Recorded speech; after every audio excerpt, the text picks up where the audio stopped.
This This is Joe Cole. This is Ruben Loftus-Cheek, and you're listening to the London is Blue podcast. All right, Chelsea fans, welcome back to another episode. That's right, of the London is Blue podcast, live from Raleigh, Durham, North Carolina, on the Chelsea U.S. Summer Tour. I think there are people here, Nick. There are people. Give it up.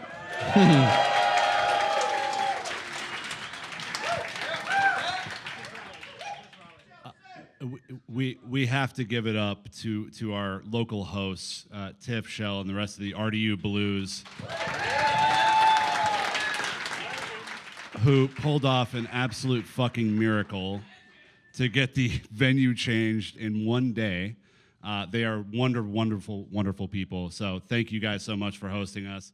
Unbelievable. And so, of course, that's Nick Verlaney, one of the hosts here. Dan as well. No Brandon, unfortunately. Yes. That was not the reaction I was going Come on. for. Give it up for no Brandon, people. Come on. Wow. No? No, did not get applause, which I'm sure he's going to appreciate there. I hope he walks had in some now. work conflicts, so he's not going to be joining us here, but he'll be on the rest of the summer tour. But we did bring some friends along with us here. So to my direct left is good friend Nizaar, Naz Kinsella of the Evening Standard. Yeah, good Give to it up be for here. Naz. Come on. Thanks and cheers, guys. I am very tired and jet lagged, but I will do my best to be my bubbly self. He's one beer away from being his bubbly self. And then another individual, and I want to say I did fact check this beforehand with a very reliable source sitting to my left, that it's Tom Hot Rod Roddy. Hot Rod. From the Times. Welcome. Yeah, thanks for having me. Debut on the podcast. It is first cap. Get some minutes in the legs and warm Preseason up. after all. Yeah. Can anyone wolf whistle? So look, we're going to take care of a couple things today. We're going to look at what's going on with all the news surrounding Chelsea at the moment. So great to have you both with us to do that. We're going to talk about the expectations for preseason, what we're looking for there. And then we're going to wrap it up because that's a lot. There's a lot going on with Chelsea right now. And I think as we just jump into it, you both have been covering Pochettino now for a couple of weeks. You've had a chance to sit down and interface at his press conferences. What are some of your initial reads of just the start of this new chapter for Chelsea? Yeah, I think it's a huge vote of confidence that Maurizio Pochettino's at Chelsea after a tough season, because I think he's the kind of manager that could pick his job in football. So, he's so highly regarded in the football industry. So it's just a reminder of where Chelsea are, that they can attract a talent of a manager like that. So I think he's a great pick for what Chelsea need. They need to rebuild, and we've seen them rebuild off the pitch. My God, it has been chaotic in the last year, and they're still rebuilding, really, you feel. But he's great at that. He's done it before. I know we don't like Tottenham in this room, but, almost Tottenham went through the same thing with Maurizio Pochettino, where he sort of proved that he's the right man for this job, taking a team that was not in a good condition and, building with young players, starting from scratch almost with the project. They had too many players as well, Tottenham, and he slimmed down the squad. So, but being in his presence, he's just quite impressive, quite charismatic. He knows what he wants to stay. And, the message has been, I don't want to look back in the past, so I don't expect him to ever think about Tottenham again. And I think he really wants to try and build a relationship with Chelsea fans, with his squad, and also get Chelsea back to winning, because I remember in the first press conference he did, he mentioned that Chelsea's a winning club. That's the identity of Chelsea, and I think that's something that all fans will appreciate, and it kind of shows that he gets it as well. What did you think? Yeah, I mean, there's parallels to Tottenham, definitely, but I know he won't want to look backwards, but I think we will get him to look backwards soon because, but no, mainly like as far back as quite recently, because he's come from Paris, where I don't think there is a more political club in world football. So coming to Chelsea, there will be a refreshing feeling around that, and we've got to the right of us now. We've got the Champions League final from 2 years ago. It's incredible that we're talking about the idea that Pochettino is going to be rebuilding. And from the early stages and from what we hear around the club, the immediate focus is on culture building, things like that, which is what you need and what he has always needed to be a success. And I think that will be the focus early on. And his message, you can see it in everything he said. Even earlier today when we spoke to him, his message to the players is about not having any excuses, starting immediately, because we know from watching last year that I think there was this element of pointing fingers, whether that's whoever that's at, whether it's the manager, whether it's the recruitment, whether it's the ownership, whatever it is. There was an environment of excuses, and he wants to remove that now. One of the most interesting parts of rebuilding and kind of redefining a culture, I guess, Naz, is especially with all of the movement from a player perspective, there has to be some sort of like buy-in moment, right? Where even, the players that are still here who might not be sure are either going to have to pick a lane, right? Are you in or are you out? And a lot have gone out, to be fair.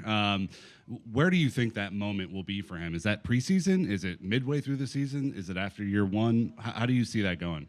I think that Maurizio has more power maybe than Graham Potter had. I think that almost he's dictating the terms and getting to at least control the squad. So like the culture building, that he'll be able to do that in almost his own way now. So I think that's excellent. And I think part of the culture building has been getting sort of the players to completely be buying into Chelsea. Really, there was a disconnect last season. When I went to Stamford Bridge, it was a bit too quiet. Chelsea fans could sort of sense that the players weren't giving their all or playing at their best or not doing things the right way, So I think that sort of environment where that was allowed to happen, Tom said, culture of excuses, I think that's going to go, and he's going to be really strong. And what's quite interesting is Mark Cucurella did the other press conference today, and he was really interesting, funny, confident. It was almost like a changed man looking at him, and you wonder how much influence Pochettino has had on him. And if he's doing that to Mark Cucurella, he's doing that to the other players as well. But one of the things Mark said was that they weren't fit enough last season. We all know that. But part of the fitness is suffering in training with your mates, and then you'll go out there and replicate that on the pitch in the matches. And that wasn't happening. The level wasn't good enough. The other teams were doing that. Chelsea weren't doing that. And that's why Chelsea didn't pick up points. So it was very interesting, that part. But also, I think the buying culture began straight from the very beginning. And one example of that is Hakim Ziyech. And you look at where he is right now, and that's not here, that's back in London, because he wants to leave. And Pochettino's approach to the squad, to building the squad this summer, or rebuilding the squad this summer, has been you're either in or you're out. And if you're thinking about it, if you're not quite part of it, whereas you look at last year, and everyone here will remember very clearly the 1st of February, the day after Hakim Ziyech nearly left.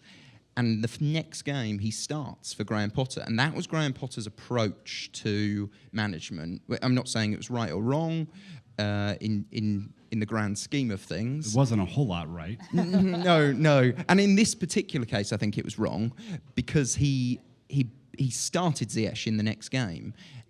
And I think the idea was to show him that there was a way back. But I don't think there ever was a way back. And I think that's where, with Pochettino, it's black or white right now. And that's how it should be at the moment. So we're getting a chance to see Pochettino putting his imprint on Chelsea already with decisions like that. We're 24 plus hours away from getting to watch the first match that he has as Chelsea first team coach. We're getting a chance to see him play against Wrexham here. What do you think the 2 or 3 things that he is going to be most looking for from the side in this first 90 minutes?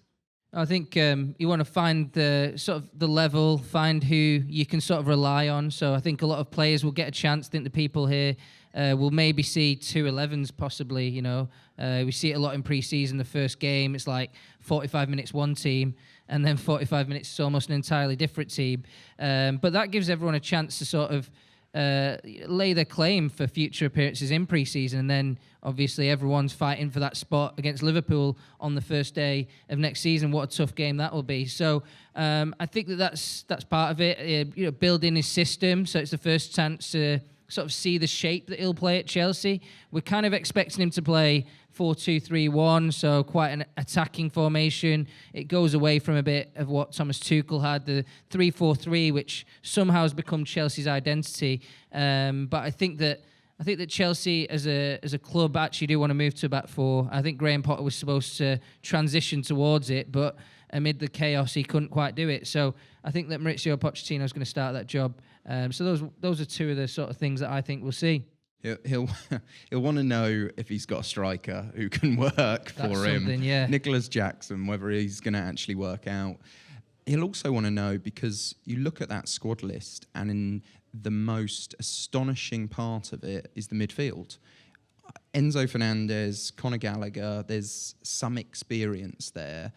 But otherwise, I'm not totally sure you've got a midfield. And we're going to talk about Caicedo, but I'm not sure you've got a midfield there.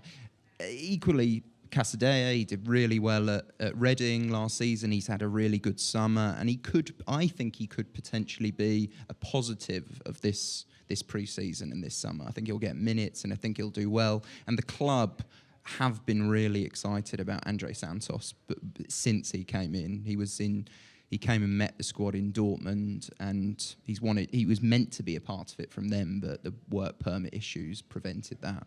So they're excited about it, but I just don't think they've got the experience. And I made the point today at the press conference that the average age of that squad that's here is 21. I don't think that's good enough for... And that's using Thiago Silva in the calculation too. It is, yeah. Benjamin Button. I mean, let's talk about some of the new additions, though, right? Because, there have been some strategic moves, right? And some players that were bought last year. Are you saying there's a strategy? I'm saying there have been some strategic moves. But when you look at, the likes of Nkunku, who is incredibly highly rated coming off of a Golden Boot season, you look at Nicholas Jackson, who had a second half that was good, but we don't know a whole lot more than that. And some of the other additions like Malo Gusto and these guys. What's your take? Who are you most excited to watch in open training later and in the match tomorrow? I think there's no doubt that Nkunku is the most ready out of everyone. I mean, he's the kind of player that would have joined Chelsea in any era. He would have fit in the Drogba, Terry Lampard era, and he fits in now, and he'd fit in at any club. So, I think he's Bundesliga Player of the Year. So usually if you're Bundesliga Player of the Year, you're good enough. So I'm looking forward to seeing him, and I've not seen him play live yet, so that'll be really cool. But I think that with the other players, it was like Tom was saying earlier, it's more about, I think it's a bit of a test. Are you at the level? Are you going to make us go back into the transfer market or not? And I think certainly Nicholas Jackson's in that category. We were speaking to Maurizio Pochettino, and I asked him about the striker situation. I was like, look, you've got Breuer, who I really like. Nicholas Jackson, I don't know that much about him, despite writing about him for the last few weeks, but I've not seen him play that much, I must be honest, guys. But yeah, great goal record in the last few weeks this season, but it's not a long time to have a great goal record. So I was asking him, are you going to sign another striker? What's the thoughts around that? And he certainly didn't knock it down. So you'd think that maybe that's something that could happen later in the summer. It's almost like, make me not buy a striker. Make me not buy a midfielder to replace you. Make me not buy a player in your position. Do we have to put up a help wanted sign? Like, what do we have to do to get a striker who can get anywhere near 20 goals a season?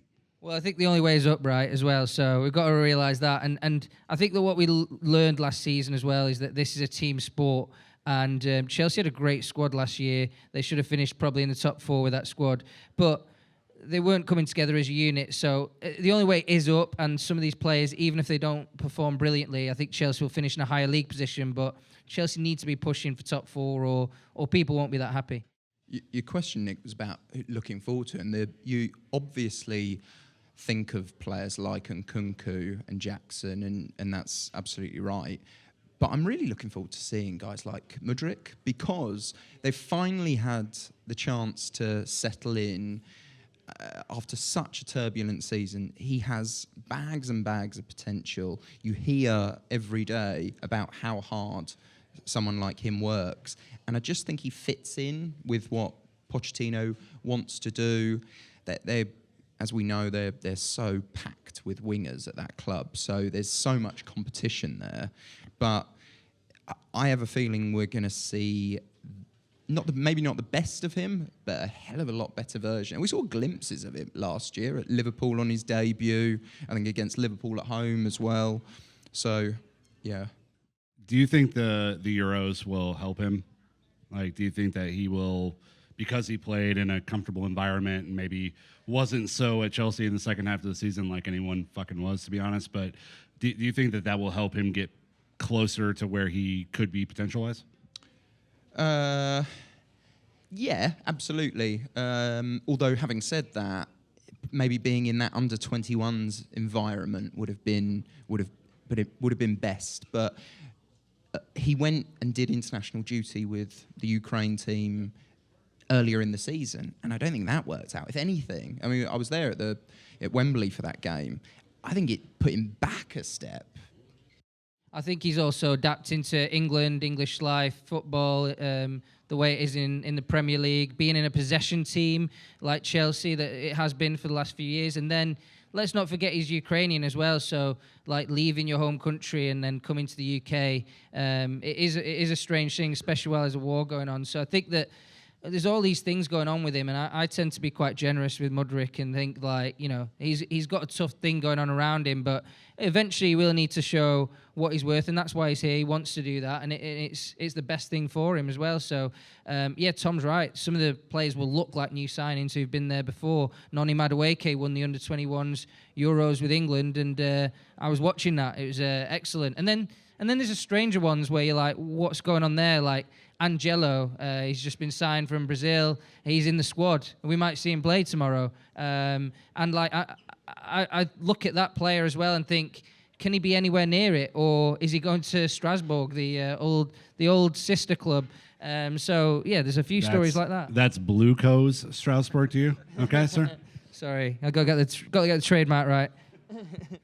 So let's talk about a couple of the more recent stories. I think the one we want to start off with is a little bit more unfortunate, finding out very early today that Wes Fofana is going to be out with a ACL injury. As we were kind of looking at that depth chart heading into the season for center backs, you kind of had him penciled in as a guaranteed starter, particularly after a little bit of a stop and go for the start of last season. And now we're probably 9 to 12 months away from him being ready to contribute again.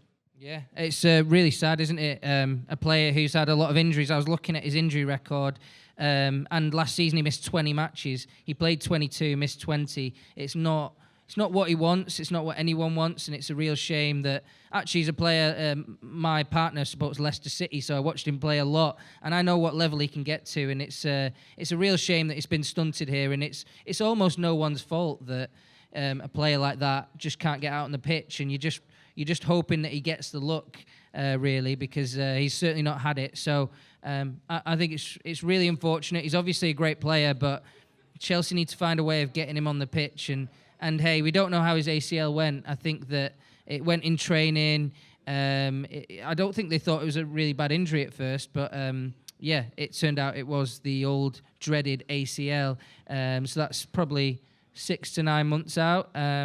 But Tom was asking Maurizio, and he seemed to think he'll play again this season. Which he was hopeful of it, but yeah. I didn't feel from his response that he was overly optimistic that he would play this season. I mean, it was interesting, the wording in the statement, reconstructing his ACL. So it's really major surgery, and the problem is it only happened this morning UK time, so he's not even begun his recovery properly. But I thought when it happened, it's not a disaster, but it's just a huge setback, because the one position where you feel Chelsea were comfortably and well stocked, they had 2 brilliant players in each position at centre back. Suddenly, it's just thrown a spanner into the works completely, because I don't personally feel Trevor Chalobah is a Chelsea game by game, season by season centre back. Personally, Thiago Silva, we just said he's going to be 39 this season. I hope, because I'd love to see it, I hope he keeps on going forever, but it's just not going to happen.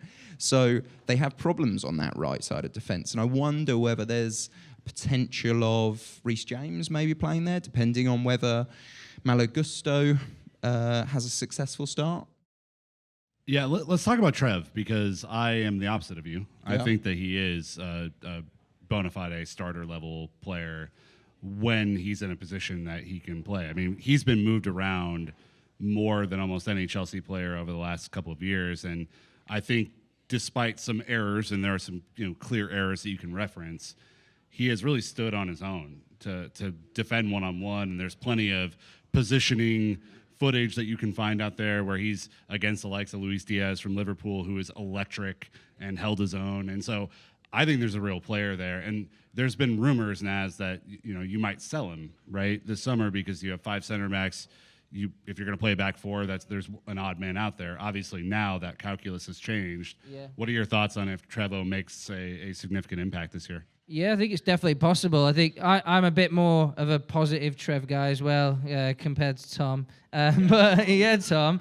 No, I do think that in a weird way, the Wesley Fofana injury solves a slight problem for Chelsea, because the way I was looking at it was Maurizio Pochettino's almost certainly going to switch to back 4. There's 2 spots, 5 centre-backs. That's too many when you don't have European football. Let's not forget the FA Cup also. It doesn't go in midweek, so you also have that at the weekend. So literally, you could just be playing the same 2 centre-backs all season, and the other 3 don't get in that much. So it could have been a problem, but now I don't think they have as much of a problem, obviously, with Fofana out. And I think Trev can step up as well, and especially because there's a few injury-prone players in the back line. And I thought he did quite well at right back during those last few games of last season, and I'm a little bit worried about Reece's fitness as well. So I'm hoping Reece James will come back strong, but if Trevor can get, I could easily see Trevor getting 30 games next season, playing a combination of centre back and right back. That was my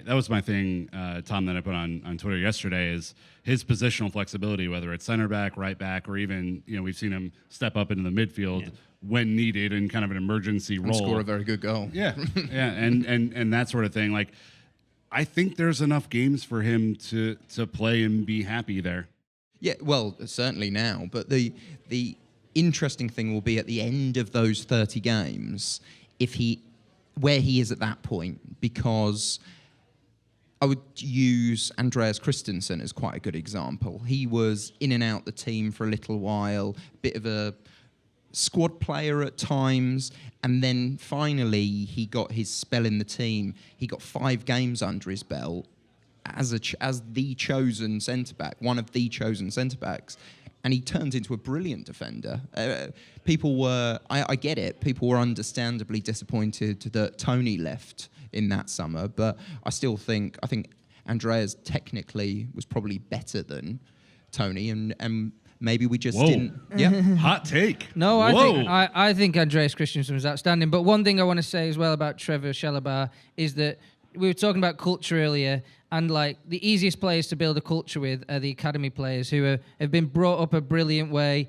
I think that Trevor Chalobah and Conor Gallagher get some bad stick sometimes, and I think that actually a lot of the stuff they can do off the field, a lot of the identity with the club, it rubs off on the other players who've been signed into the group. Every club that succeeds has a few of those players that are kind of Chelsea players through and through, or Man City players through and through. So I think that Trevor definitely is a Chelsea player through and through. He's a big Chelsea fan, and he's been around the club for years and years, so why not have him around? You're right, Naz. I would say as well, Chelsea, from a PR perspective, need Chalobah to stick around and do well, because there's someone here who's got a mount top on.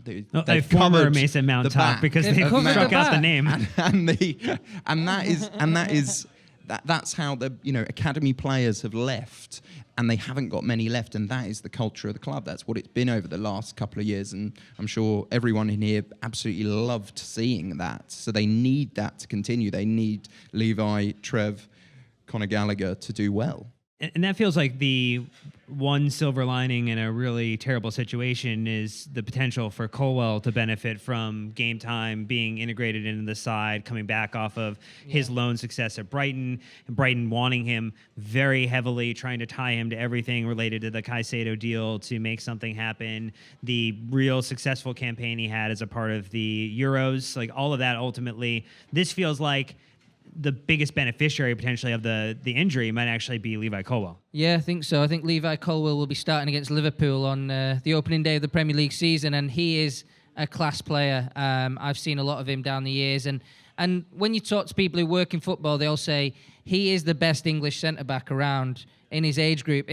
It's almost not even a debate in English football. He is the best. So you've got to look after him. You've got to make him do well. And it was quite telling that it was Levi Colwell's first day of work yesterday since coming back to Chelsea. And straight away, Maurizio Pochettino's having a meeting with him to solve his future, try and make him see the wood for the trees, try and make him see that Chelsea's the place to be and that he's going to have a big part. And I think if Maurizio Pochettino can convince Levi Colwell that Chelsea are going to play him in a lot of games next season, then he'll be delighted to stay.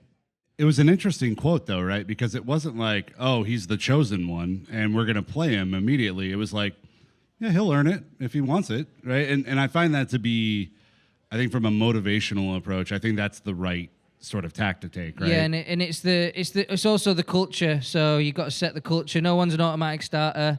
You have to play well. And all that, so that's really important, and I think that's Maurizio Pochettino's. I mean, Tom might know better than me; he's covered more Spurs, but I think that's the way Maurizio Pochettino operates: is that you get in on merit, and young players tend to benefit anyway.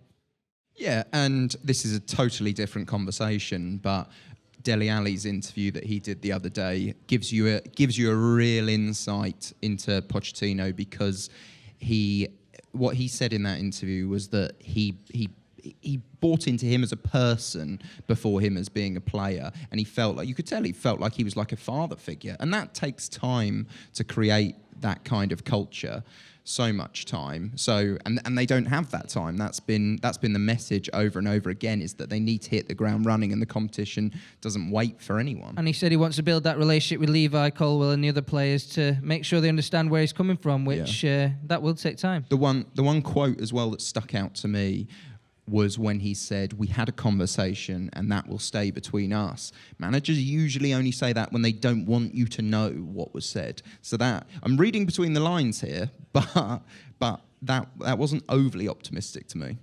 Well, it's a good thing there's no Netflix documentary kind of inside the room where Pochettino is right now with the players to deep dive into it. I think we want to talk, though, because we just brought it up.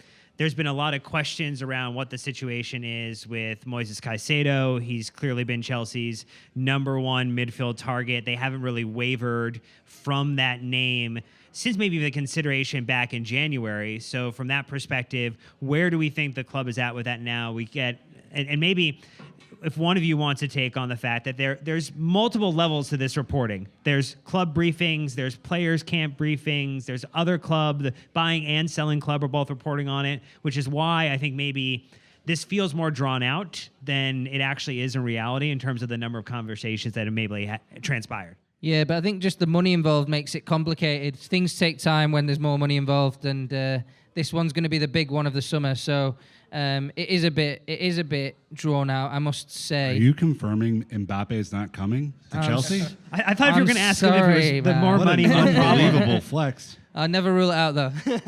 But Caicedo. That's I think your headline. Yeah, that's going right on the pod, isn't it? On the Twitter, Kinsella, Mbappe joins Chelsea.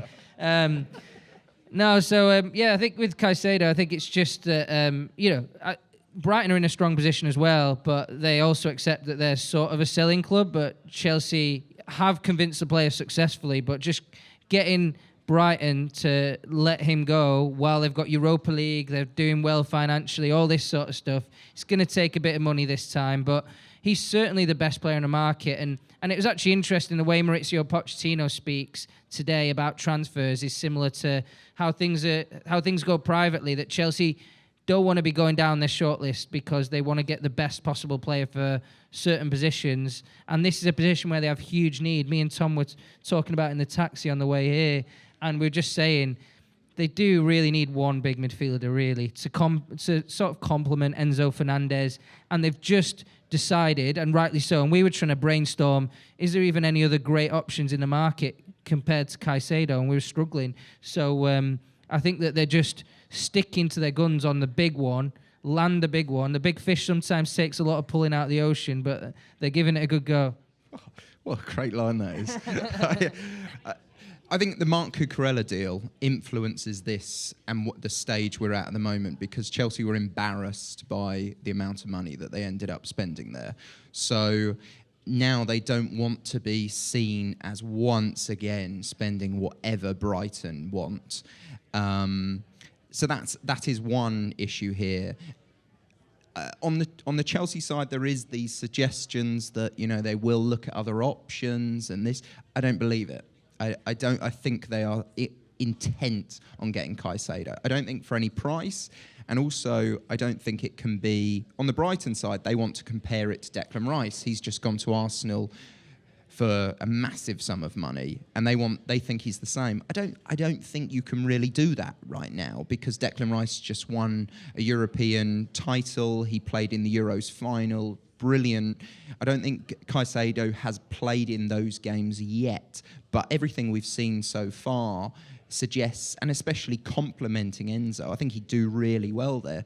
The one thing that I would say about it as well is that I think things are going very seamlessly at the moment, because we've not heard from Caicedo. We know from in January that guy gets irritable when things aren't going his way, and I think he will go public if it isn't moving fast enough. The one thing I would say just before you jump in is that the one thing that works in Chelsea's favour is Caicedo really wants it, and also there's a gentleman's agreement between Caicedo and the club to let him go if a substantial bid comes in. So he renewed his contract mid-season, so it almost looks like, he's going to stay with us for years and years, but actually there's a gentleman's agreement around that when a big club comes in that you want to go to, we'll definitely entertain the move. So Brighton have to send a message to their other players that they want to sign other great young players, and they want to say, come in, we'll make you a better player, then we'll sell you to a big club, and we'll make money, you'll make money, and you'll have a great career, and that is Brighton's model, so they don't want to lose that.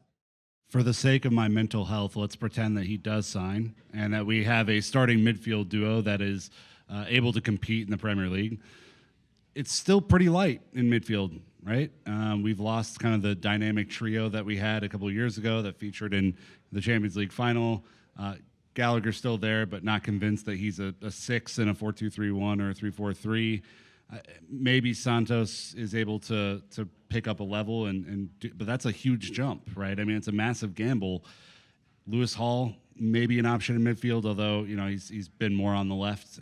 I mean, where else are we in midfield? Because it seems like one major injury, which we've had basically every year for the last 5 years, we're in a really tough spot again. Well, I'm told that Chelsea will look at another midfielder, and I think maybe more of an attacking profile, though, like a Gabri Veiga was a name that was put to me as an option, so they might do that. But I think also at the same time, Maurizio Pochettino wants quite a small squad, so you might be a little bit shocked at how small it might look next season. But Maurizio Pochettino, one, likes a small squad, but the other thing is, let's look at the Chelsea team that last won the Premier League under Antonio Conte.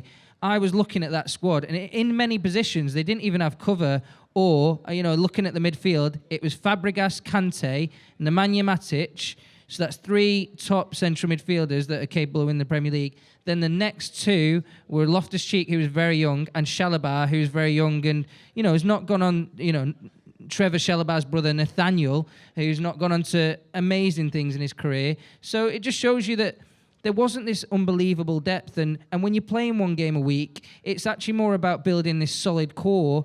And it's really good for Chelsea. It's almost like a big refresh. I don't think I've ever seen a team do such a refresh in the Premier League era. It is staggering. Selling 12 players, we just have the Champions League final on now, and so many of those players have gone. It's a huge refresh, but it is a bit of an opportunity just to shake it up, start again. And I think that's what Chelsea are doing a little bit here. They're really selling off a lot, and they're going to slim down the squad, but it also gives them a good opportunity next summer to say, look, we've achieved maybe top 4 because we've not had too many commitments, and we're going to go again in the market. And I think that would be quite a healthy position to be in if they can make that work. So snap question would be, it's August 1st. The U.S. Summer Tour has come to effectively its close. Aubameyang, Ziyech, and Lukaku all done and gone? I think not. Maybe. I need you to be more convincing than that. No, well, Ziyech just always seems to linger. So long as the paperwork's working, the technical difficulties. God, yeah. That was a mistake. But Lukaku as well, like, that was a shock this weekend when Inter Milan's transfer collapsed. I was like, and the amount of WhatsApp messages I've got from Italy is staggering. The amount of upset people ranting and raving. There's all kinds of problems there. So I hope the Juve deal doesn't collapse. I feel like there's a possibility that everyone's going to get fed up and he goes on loan on the... Can we quickly pause for the goal here? Oh. Hey! That's amazing. The silky German is the score. Arsenal's Kai Havertz, everybody. You notice how Romelu Lukaku isn't involved. All right, London's Blue listeners, this is producer Jake, not live from the Backyard Bistro, but live from the Raleigh hotel room that me and Ishan, our incredible social media man, are staying in. I'm going to have to throw to an advertisement. No breaks on the live pods. We still have the bills to pay. So thank you so much to our sponsors. And we will be right back with some more of this live pod after this. So we were talking about players that might be on the move still. I think one that we've also seen his name come up. It happened in January with Everton. It's happening again now. Gallagher, even as we talk about midfielders, seemingly getting interest from inside the Premier League. Does it look like he might be a candidate to move on as well? Because he does feel like he has a lot of utility, and he would be a type of player that Pochettino would enjoy having in the side to be able to fit into different areas on the pitch. January was slightly different in that it was Chelsea needed to make the funds at that time. So that was why it almost happened at that stage. He didn't want to go. He was desperate not to go, and they couldn't force him to. So that worked out okay. A funny story about that, though, was that Chelsea wanted him to go to Everton, but not Newcastle. And he had interest from both. Don't strengthen your rivals. Yeah. He says as Kai Havertz celebrates. But this time round, I think as we get through pre-season, it will become clearer to Conor Gallagher how involved he is going to be in the plans for next season, because at this stage, he will know that Caicedo is pretty much going to come, and that starting the two in midfield is going to be Caicedo and Enzo Fernandez. He'll pretty much be sure of that, but there will be opportunities there, and also there has to be.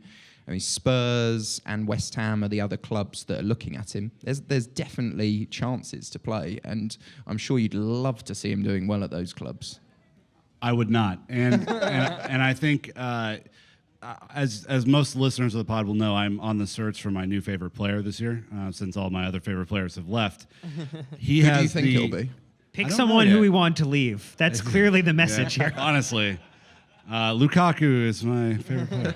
I think he has the opportunity to do the Aspi hustle hard role for Chelsea that I think without Aspi here, as he has been for the last 10 years, we're desperately going to miss. I mean, you need someone in the difficult moments who's going to keep running, who's going to keep applying themselves, even when it's, darkest, right, Naz? And, this is someone to me that has that engine. Yeah, I think, Conor Gallagher I think he frustrates parts of the fan base, and it upsets me a little bit because I've seen him have great games many times, but last season I don't think did him any justice. He was almost brought on even by England, which was a shame, as the wrecking He was ball. a striker in the second half of the season. It was crazy. That was also mad. Forgot about that. I tried to erase it from my memory. Thanks for that. But he was used also as this wrecking ball substitute who would come on the pitch, and Chelsea might be drawing, and they would bring him on to try and get control of a game against a big club, and it didn't make him look good. But when the system works, his running ability is an asset, and he's not just a runner. People think that he's got poor technical ability. Yes, he's not Enzo Fernandez. He's not that guy who pings the ball around. But when you get him arriving in the box, he's got a great shot. He's got a great sense of timing. He's a goal scorer at Crystal Palace. He was scoring loads of goals. So I think that if you find a system, and somebody like Pochettino should be able to do that for him, he could be a good player. Well, he feels like a guy that Poch would love. Yeah, but I also think there has to be, what we didn't see last season was the composure that I think you need in that midfield position. He is definitely the guy who will work the hardest. Remember speaking to people at Swansea, and he was at Swansea when Steve Cooper was manager, who was obviously his manager with England, so he got him on loan. And every day, Steve Cooper, every training session, he would put the statistics on this cork board just off the training pitch. So they'd walk out and they would see each day who was at the top of each level. Conor Gallagher was always up at the top of the most distance run. He was always at the top. And everyone in this room will have seen that last season. That's what he does. Sometimes it needs a bit more direction, I think. And Pochettino, I think, is probably the one to do that. And it won't just be coaching. I think it'll be that kind of bonding level as well. It's also nice that he doesn't want to leave Chelsea. Yeah, I find that to be a good trait. Yeah, I spoke to him with England on the last game of the season, which was at Old Trafford. England won 7-0. Conor Gallagher came off the bench. So I spoke to him after the match, and I just got the sense that he absolutely really isn't looking to leave the club. It's almost a case of, and I get this a lot with him, it's almost like Chelsea has to tell him to leave the club. All his family will have to tell him to leave the club. He'll need to see somebody signed in his place who he absolutely can't compete with. Like, he needs everything to go against him to get him out of the club, but he really believes he can make it, and why not? He was one of the Academy Players of the Year.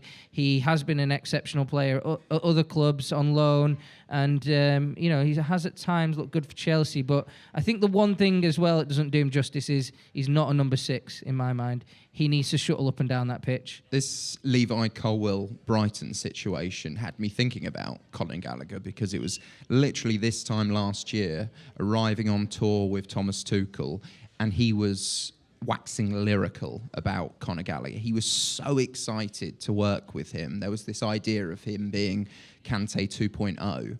And the more the tour progressed, the more the season began, you could tell in Thomas's words that he wasn't seeing it. He wasn't seeing the potential that he was expecting. He loved him until he played him. But I wonder as well that whether was his failing, I thought. There's an element of what you said, Niz, which is that Gallagher's family are all Chelsea fans, and the pressure that would have put on him coming back. So in a similar way to Mudryk and Madueke, and I think he has had a year now to settle in, and will get his opportunity now. So as we look at other players who there are some question marks about heading into this season, we know Reece James did not travel with the first part of the squad. We saw the Instagram posts earlier today about how see you soon, with his veggie assortment that he had. So we know that he's eating well, which is a good thing. We know that he ended last season shut down early so that he could get into a good shape for the start of this season. As what maybe is the level of concern maybe within the club about like his knee and kind of reoccurring issues there? And I guess what's a high water mark for success that you would project for Reece James this season? Reece James is supposed to be like Chelsea's one of the most influential players. He's got one of the biggest contracts. I think Chelsea have a pathway for him to maybe become one of the leaders.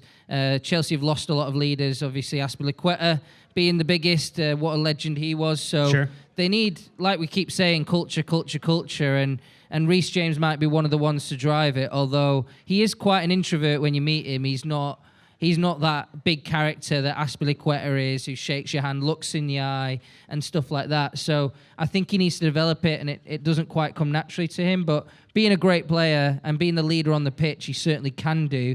And I think that's what he's supposed to be. So getting his body right, that is a concern. And I think that what some of the players thinking, from what I've been told, is that Chelsea behind the scenes hasn't been stable enough. The fitness regimes haven't been good enough. Mark Cucurella was talking about that today, how they weren't fit enough last season. Just being fit helps you compete, helps you not get injured. And I think Reece has suffered from that. Just his body type being big, he sort of suffered from that. I mean, Tom, this is 3 injury-prone seasons in a row. Yep. It's obviously a concern because at his best, I think he is the best in the world at what he does. And without him there, we saw the struggle last year for Chelsea on the right-hand side. I mean, how important is this preseason for Malo Gusto? Yeah, you took the words right out of my mouth. I don't think it is not a surprise that they got Malo Gusto in last season. I don't think he is seen as being a backup to Reece James. I think we'll see them almost trading it a little bit. In some ways, in expectation of Reece having these issues, and in some ways as a preventative from him having them, allowing him to manage his body a little bit more. It's such a pity because Chelsea are a very different team when Reece isn't in that side. And I do think as well, going to a back 4, actually, I don't think is the best for him. He operates so much better as a wing back, so they need to work out a way to get him up the pitch. But I also think when I look at the squad, I think he is the only out-and-out world-class player now. Like you said, he is. I don't think there's a better player in the world in his position. It's just having him on the pitch.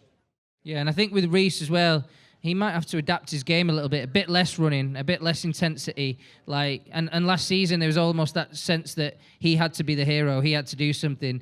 Maybe if the system works, if the movements are right, he will get injured less. You look at somebody like Kyle Walker, who is a world-class player in his position, but he doesn't quite do as much as what Reece does. Reece does everything. Scores goals, assists, takes people on.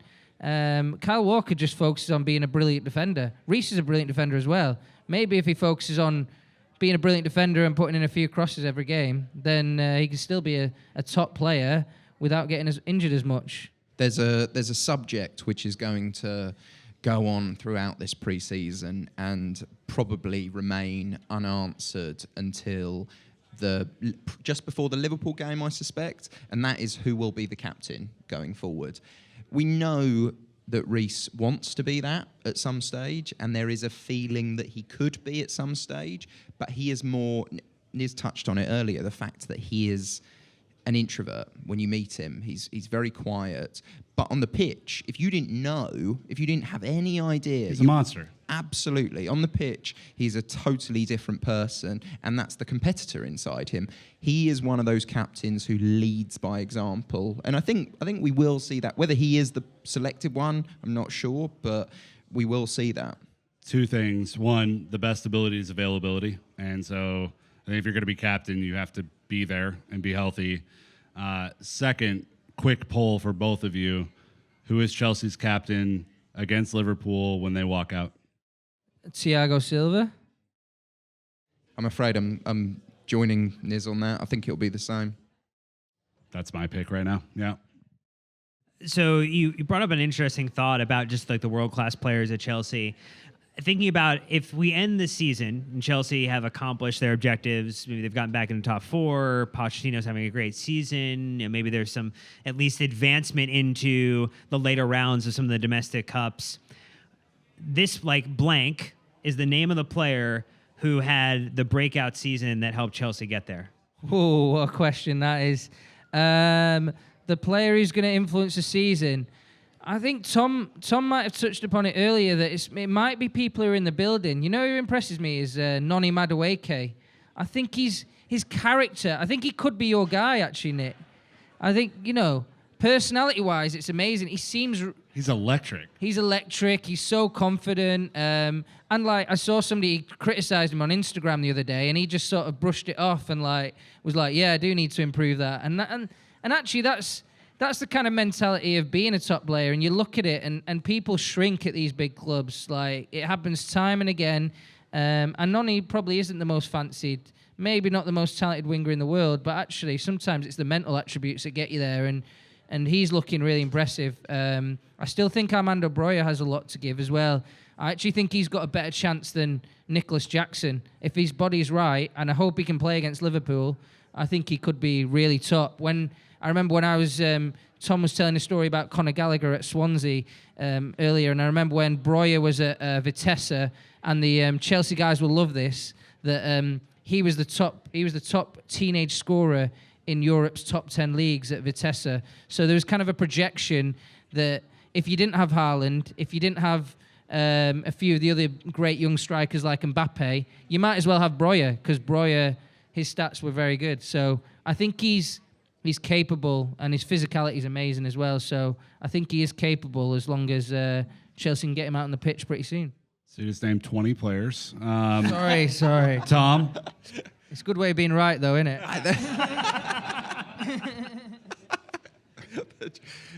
Shame you can't do that. Journalism, isn't it? Just write. Would 20 you different also like to stories. look at the squad and read it? From top to Yeah, bottom? that would be great. I'm gonna stick with what I said earlier. I think Mudryk actually. Mudryk's gonna be the one. Madueke, just to touch on that a little bit, is that he has a relationship with Pochettino from the Spurs days. I'm not entirely sure it's the best relationship, and I think we're going to see the way Pochettino is approaching this is as a fresh start for everyone, and they will probably have addressed that in their one-to-one, because Pochettino has held one-to-one meetings with all of the players, so they will probably have addressed that. But Madueke left Tottenham knowing that Pochettino was there. I've heard there were some references to Pochettino even being an element of the reason he left. Whether that's the case or not, I'm not entirely sure. But so I think he's impressed by him so far because of what he's done. But there's definitely work to do for them. Also, who plays for Chelsea again? I've forgotten. Somebody show me this squad list. A lot of new players. Dan, to answer your question with one player, if you don't win the midfield, you don't win shit. It's Enzo for me. Period. Yeah, I mean, I think it probably, again, I got called a hipster for doing a non-Nkunku pick on our last pod, but it's probably Nkunku is probably the one. True. Looking at you, David Pastor, when you hear this. It's not here, but, we can at least say his name and burn it in effigy. The last thing from a topic-wise, just real quick, Amwani is another one, name linked to Chelsea. Do you think, yes or no, Chelsea end up signing another striker before the end of the window? I've got a feeling they won't. I've got a feeling they'll get a few goals in pre-season, find a system and sort of stick with it. And I think Nkunku can do the job for a bit as well. And maybe you sort of work the other two guys in and out and see if Broja can do it over time or Jackson. So I've got a feeling not, but they're certainly keeping their options open. I know some people won't like that, but I do think the current guys could do it, could do an okay job.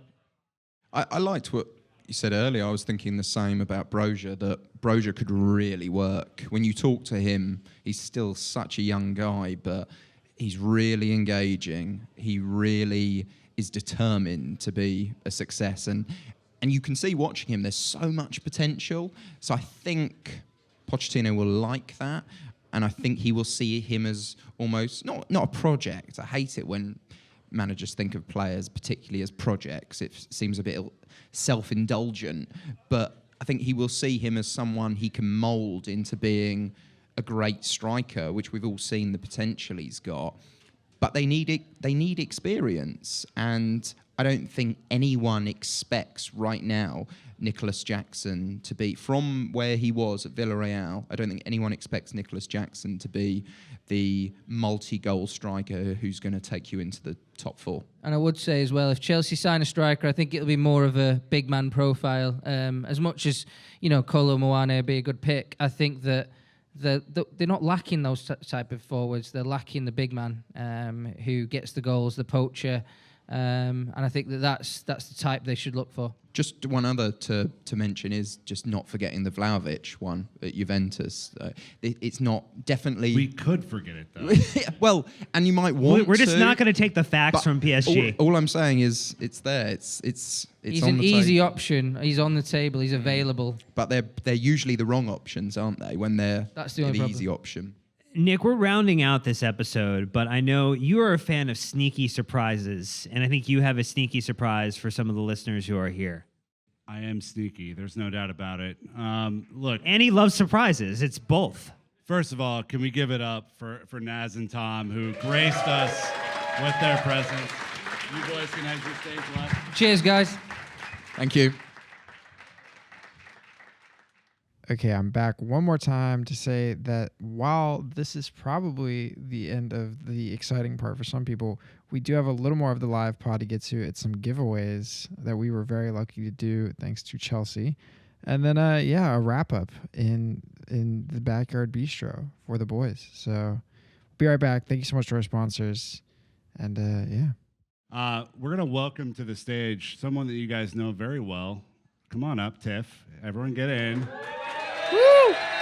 The hostess with the mostess.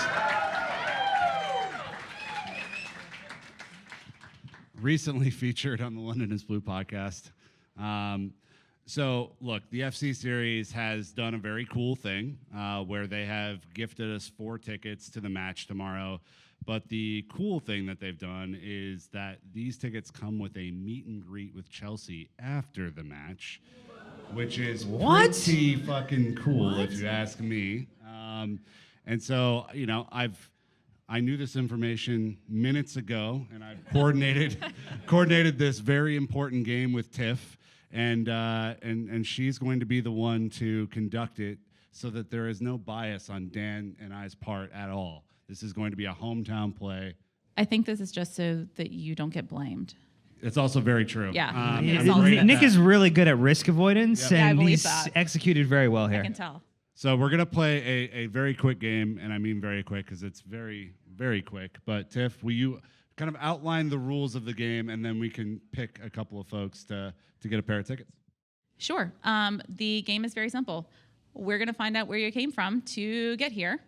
And the people that traveled the furthest get some of these, and the people that live the closest to Kenan Stadium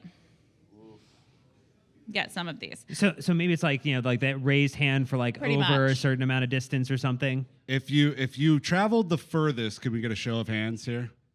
Okay, we got to start. Sam, also CFC Central in the audience. No, it's not you, Sam. It actually is Sam. Sam traveled about 17 hours to get here. So, all right, let's get location. Shout him out. Columbus, Ohio. Okay. Wisconsin? DC. Minneapolis. Hey. Los Angeles. Ooh. Hey, you got one more hand in the back over there. That probably would have beat Los Angeles. Can anyone beat Los Angeles? Congratulations. You have won the furthest away. Congratulations. Welcome.